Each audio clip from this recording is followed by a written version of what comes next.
as we think through how to prepare for these interviews and probably how these interviews are different or similar to the other programs, we first need to understand what are these programs looking for? Why are they in pre-match? Because once you understand that, then it becomes easier to see how to prepare. So most pre-match programs are in a community setting with a very heavy workload.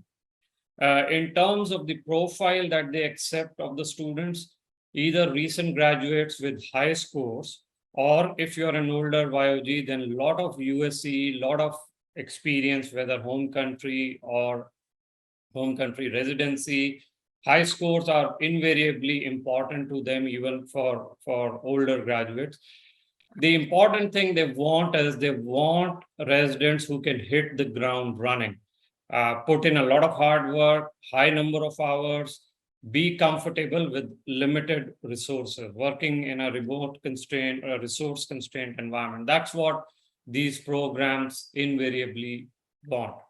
So as you prepare for the interviews and look for these programs, if you have the interviews, the most important thing is confidence. They want really those residents who have the confidence to hit the ground running. Like I mentioned, day one, July 1st, you should be able to get things done.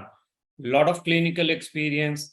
And this is important because a lot of IMGs undersell their home country experience. If you have home country residency, COVID experience, or other kinds of experience in the home country, because the situations are very similar. You've worked in a remote resource constrained environment. Maybe you saw 80 to 100 patients a day, things like that. So they really value that experience. The other thing they look for is if you have low scores, then step 3, very, very important.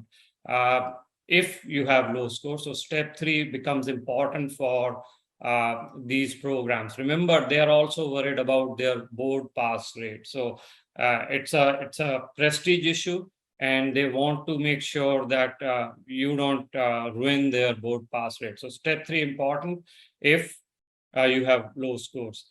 Research is important for these programs, but not a deal breaker. You are going into these programs based on your clinical skills. So these are some of the things that they they kind of look for as you prepare for these programs.